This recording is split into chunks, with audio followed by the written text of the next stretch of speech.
It's important to note that the board is the focal point of governance in an organization, and that the board is ultimately accountable and responsible for the organization's performance and its affairs.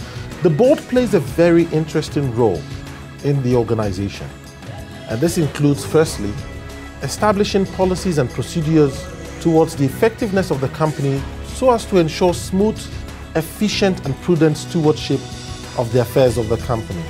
Secondly, the board plays a role with respect to ensuring that appropriate governance structures exist throughout the organization, with proper levels of accountability, transparency and responsibility within the structures and operations of the company in a manner that guides the observance of appropriate levels of supervision and reporting.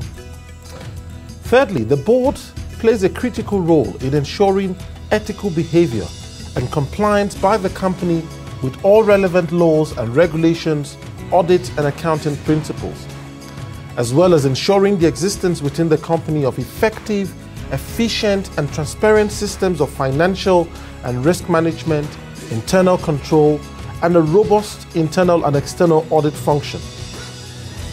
The board of directors has a complex role. Firstly, the board must simultaneously remain in prudent control of the organization and in the same vein be entrepreneurial. At the same time, the board has to be sufficiently knowledgeable about the organization to be accountable for its actions, yet the board is expected to stand back from day-to-day management. Corporate governance practices within an organization involves a number of key principles as advocated by the King Report. Firstly is the principle of separation of powers, to ensure that no individual has unfettered powers of decision making, and in this regard it provides different roles for the board, for the management, which is led by the Chief Executive Officer, for board committees as well as the company secretariat. The board has a role to play in terms of leadership, independence, provision of strategy and oversight, as well as providing integrity in terms of decision-making processes. The day-to-day running and administration of the corporation is usually vested in the hands of management, which is led by the Chief Executive Officer. The board committees usually have no executive authority, but are subcommittees of the board to facilitate the board's efficient decision-making processes and to enable the board have specialized attention to key focus areas. Also, the company secretariat, or the role of this company secretary, is very important in terms of guiding the organization in the area of corporate governance and supporting the board on governance issues. And usually you find that it's the company secretary or the company secretariat that convenes the annual general meetings. Another important corporate governance best practice, as advocated by the King Report, includes the processes for appointment of directors. King advocates for formal, transparent nomination procedure in terms of the appointment of directors. It advocates that the board should have a nominations committee that should handle each recruitment and appointment of board members. And it also advocates that directors must have defined responsibilities set out in their letter of appointment, etc.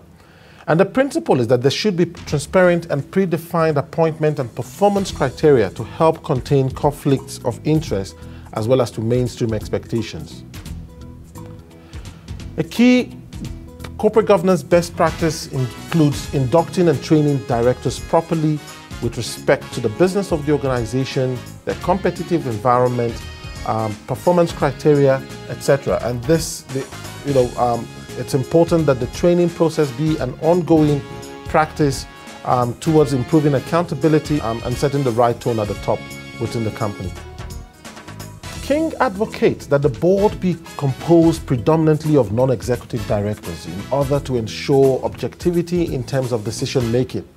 It makes a distinction between executive, non-executive and independent directors and indicates that the majority of directors on the board should be sufficiently independent of the corporation.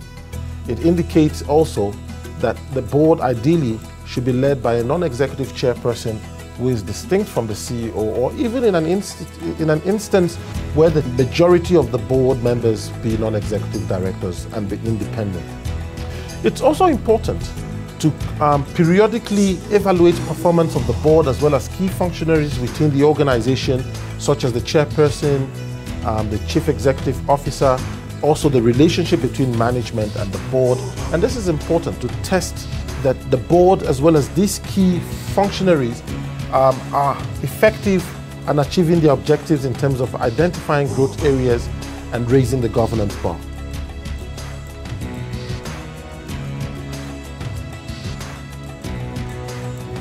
Key steps for demonstrating commitment to mainstreaming corporate governance includes the following. Firstly, it's important for the board to show leadership and set the tone at the top. Second, it's important to develop an implementation plan to evaluate the corporate governance environment and identify where the growth areas are. Also key is planning and obtaining buy-in for a change program. Fourthly, it's important to assign clear lines of responsibility and accountability in terms of implementing this plan. And it's important also to formalize your corporate governance policies and procedures, and this could include corporate governance code, board and committee charters, bylaws and disclosures, dividends, etc. It is important to mention that no one organization has a 100% perfect corporate governance environment. It is important to emphasize that corporate governance requires a progressive approach from moving from acceptable levels of corporate governance to best practice. Well, we hope that you have enjoyed this session on corporate governance. Thank you very much.